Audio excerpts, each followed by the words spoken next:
Welcome back to the channel, guys. Thanks for tuning in today. Today we're going to be removing my stock exhaust manifold. Now, I've never done this before. I've taken the heat shield off, but that's kind of easy. So you guys are going to get to see me try to do this, having never done it before. Yeah, this is going to be fun. So here's the manifold that we're going to be putting on. I'm still waiting for some gaskets, so we can't quite put it on yet. But the reason why I got this is, well, one, it's tubular, so it'll flow better, and two, it's one of those mods that won't add a whole lot of horsepower on its own, but it's kind of one of those things you got to do if you want to support more power later on. But today, we're going to be focusing on taking this out. Now, in case you guys didn't watch the last video, my car has been detailed by a friend, but since the last video, I went ahead and put the duckbill spoiler back on because it looks awesome and it's kind of unique. And I also put some stickers on because I'm a bit of a nerd. But let's get back to the exhaust manifold. So you've got to take the heat shield off first of all, and you've got one 12mm bolt right here and one 13 right here. You've also got to take these and go like that. And basically what that does, that lets you take this cord from the O2 sensor, move it out of the way. And then we can start taking the heat shield off. So let's go ahead and do that right now. So let's take that one off. Okay, and we'll go ahead and take the next one off. And there we go. It's completely unsecured. So I do realize that I'm missing a few bolts. And so some of these bolts may not be the stock bolts, which is kind of scary to think about. But anyways. So this was a 12, that was a 13. It might be different on other DSMs because pretty much every single bolt on these cars are either 12mm or 10mm. And I did have to use some WD-40 to get that one off. But let's go ahead and get rid of this heat shield here. And there we go. Heat shield's off. It's not too hard to take off. You just pull out, twist it up, and there you go. Now we got to take the manifold off, and well, it's connected at the top by 4 12mm bolts, 4 14mm bolts on top, and then 5 additional 12mm bolts in the bottom. You can kind of see them right down there. There's a bunch down there. So I've never removed the exhaust manifold on a 2G before. I've removed them off of 1Gs that were not turboed. So this might be a bit more interesting. Before we get started on that, I'm going to give you guys an update on the Mazda. So in case you didn't know, I own a 2019 Mazda 3 hatchback, all-wheel drive. And I've got a few things coming for this. So I've got some Avid AV06 gloss black 6-spoke wheels coming for this thing. They are 18 by 8.5 plus 35 offset, which is actually exactly what I would get for this guy, but they're going on this for now, and it's gonna look really sharp with the gloss black. It's gonna look really good. I'm also gonna put some mud flaps on and then a tow hook in the back because we discovered that you could put a tow hook back there. So if you have any friends that are interested in Mazda 3 builds, definitely let them know about my channel. I would really appreciate that. If you know anybody that likes 2G Eclipses or Eclipses in general, I would greatly appreciate it if you would send them my way. If you're watching and have not liked and subscribed, please do that. That would be awesome. Now, let's go ahead and get started on removing this. Now, before we get started, I'm going to go ahead and put some preemptive WD-40 on all the bolts just to make sure they come off a bit easier. I don't want to break anything.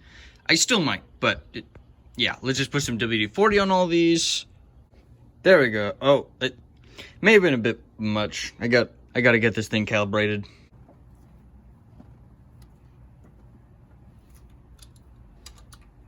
Well, it's already being kind of difficult.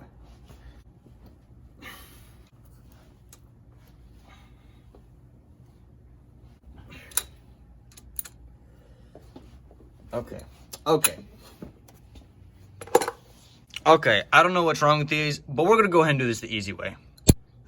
Wait, how did that not work?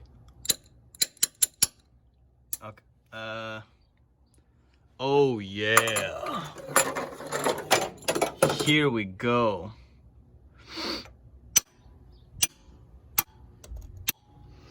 And there we go. We got all 4 of them. That was actually kind of hard. I had to take this wrench, and I went ahead and grabbed this from my jack and made a little bit of a impromptu torque wrench, and yeah, it took a lot of effort to get those off. But now that we've got those off, all we've got left are the little itty bitty guys, which maybe won't give us as much of a problem. Maybe. Yeah, they ain't easy.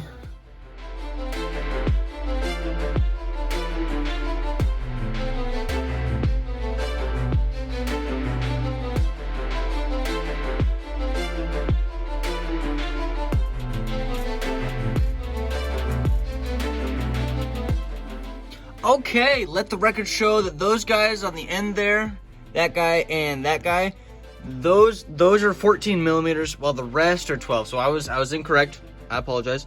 Also, let the record show that we're about 20 minutes into this and we've removed most of the bolts. Also, let the record show that we're about 20 minutes into this and I'm already bleeding. But then again, I'm not really surprised because this car gets some kind of morbid pleasure in making me bleed every single time I work on it. But, you know, I'm basically used to it at this point. And it's kind of my fault for not wearing gloves. But, you know, you can't feel anything with gloves, you know?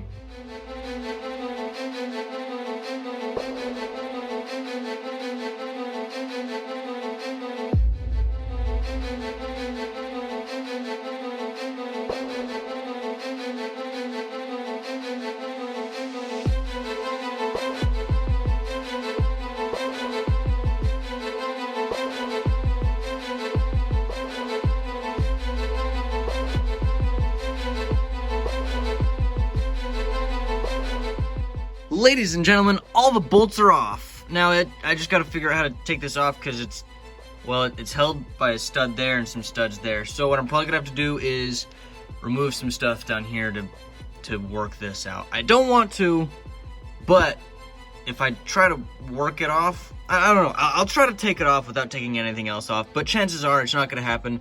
So probably gonna have to just take stuff off.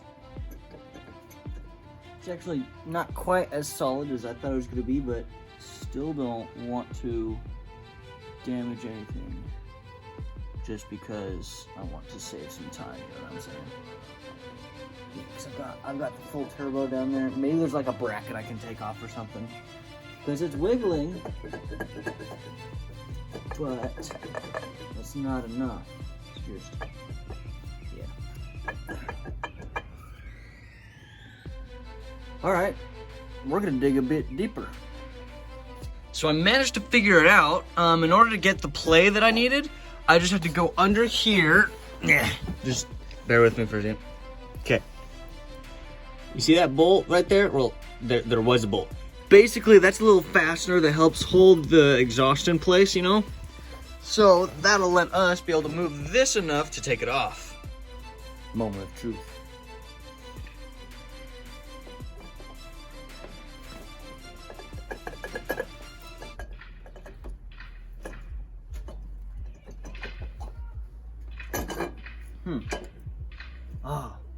There we go.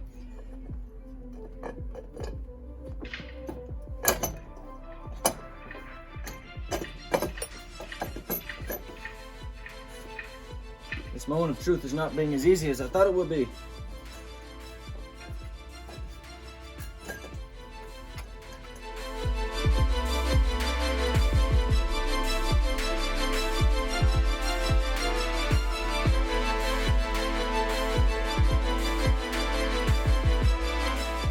Ladies and gentlemen, we are all good to go. We finally got that exhaust manifold out, and I'm gonna cover these up so nothing gets inside. But yeah, look at that. Oh yeah. I don't like how dirty that is, but I don't know what to do about it. But just for a side-by-side comparison, this was the stock one. This is the new one. Well, I mean, new to me. It was 40 bucks. And whenever I get the gaskets for that, it's going on, and that's gonna be in the next video. But as for this video is effectively over. I hope you guys enjoyed. If you did enjoy today's video, go ahead and hit that like button. Go ahead and subscribe as well if you'd like more stuff like this. But just like that, this video is over, and I'll see you next week.